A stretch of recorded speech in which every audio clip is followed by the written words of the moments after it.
Baiklah, kembali lagi bersama kami di Regi Finansial. Kali ini kita akan membahas tentang apa yang bisa kami temukan di laporan keuangan kuartal pertama dari saham Hotel Fitra International. Ini laporan keuangan yang kuartal pertama 2024 ya. Kita lihat di sini. Nah, ini ada disebutkan direktur dan lain-lain. Ini langsung disebutkan untuk yang kasnya ya.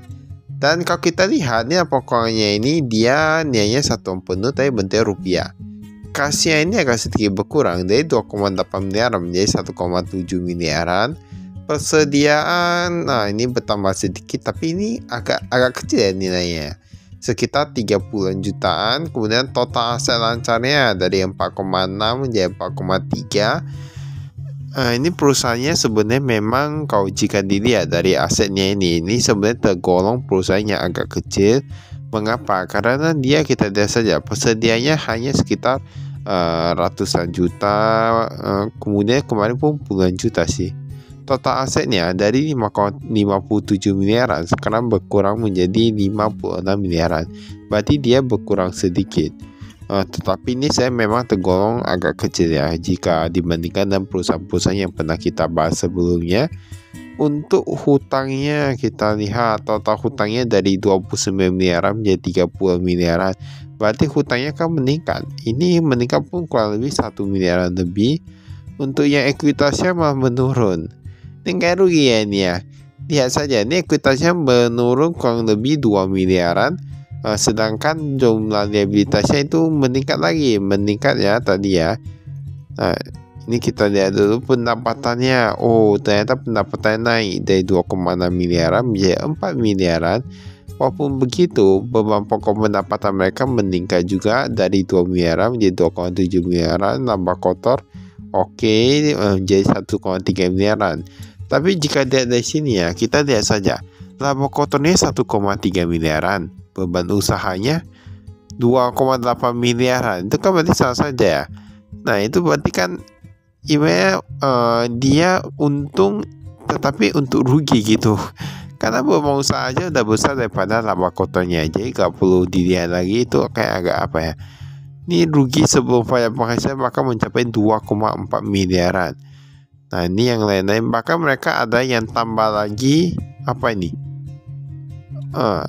bunga pinjaman lainnya sebesar 95 jutaan. Jadi ruginya tambah banyak.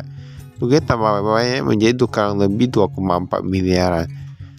Nah itu kan apa ya, total sendiri ya. Memang menurut kami untuk bisnis perhotelan itu kalau jika tidak digabungkan misalnya dengan sewa perkantoran dengan yang lain-lain, itu sebenarnya agak susah menurut kami. Ini pembayaran kas kepada pemasok dan pihak ketiga berkurang 4 miliaran. Nah inilah yang perlu kita masih lihat secara rinci ya.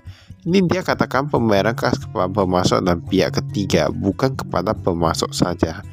Nah ini yang perlu kita ketahui. Jadi ketika kita mau bicara keuangan, kita harus lihat secara rinci, secara detail dan lain-lain. Ini ada disebutkan juga ada Dewan Komisarisnya, komisaris yaitu Nyonya Siti Rahayu, kemudian Direktur Utama Tuan Joni Rizal, dan ada komisaris independen dan direktur dan lain-lain. Ini kita lihat saja nanti. Ini kalau jasa Hotel Fitra ini dia ada di Jawa Barat ya, Jawa Barat. Nah nanti kita lihat apakah memang penyebab kerugiannya itu lebih karena apa, ataukah ada sektor yang misalnya agak menguntungkan sehingga bisa mereka fokuskan di sana ya kan.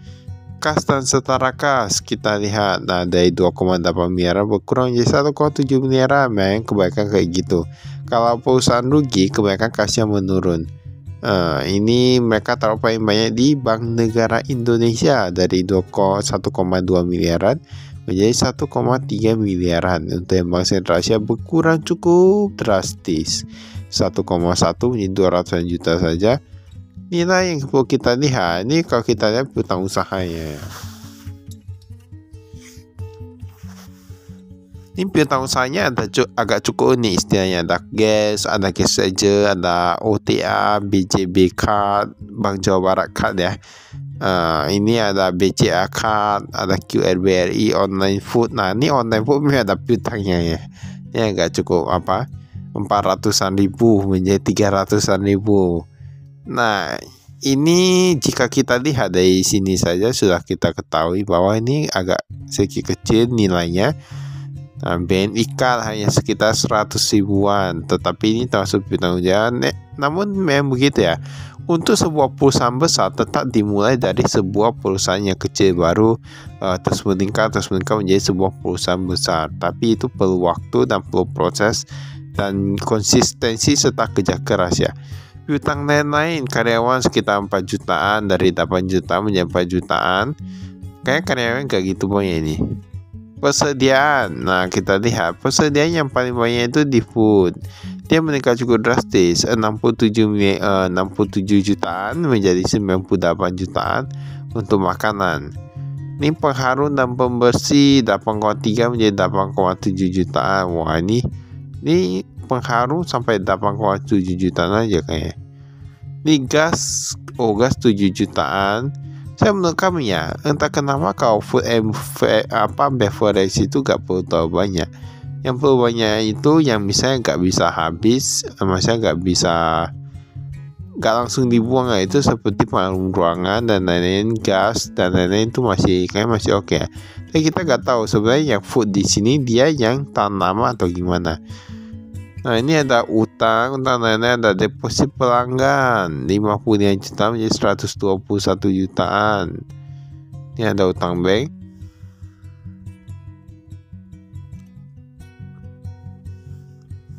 Nah, ini ada disebutkan nih. Ini bagaimana untuk kreditnya. Untuk memegang kredit ini dia maksimum cuma bisa 1,5 miliaran. Kemudian dia bentuknya Avopen, jangka waktu 42 sejak tanggal perjanjian kerjasama. Ini PK termasuk 18 bulan ya. Masa penarikan KIIDC bunganya 12,75. Nah, ini biaya adminnya sampai 5 juta. Maka mereka ada menjaminkan beberapa surat tanah dan lain-lain gitu ya. Ada HGB-nya dan lain-lain.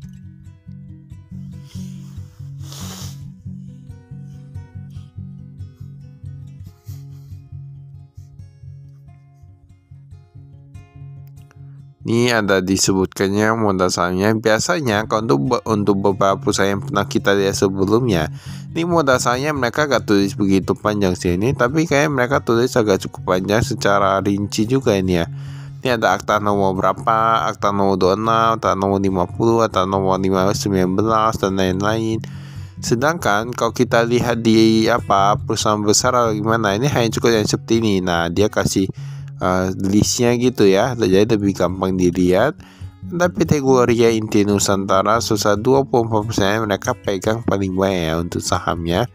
Nah, ini tingkat kenaikan gaji 10%-an. Cuma ada yang perlu kita ketahui di sini ya, banyak tingkat gaji 10% bukan berarti perusahaan itu layak kepada pegawainya juga ya. Itu kita lihat dulu gajinya itu berapa. Misalnya kalau dia gajinya itu 5 juta, 6 juta, 7 juta, 10 juta masih dikasih 10%-an, itu berarti kan dia agak cukup oke. Banyak perusahaan cukup oke dibandingkan beberapa perusahaan lainnya.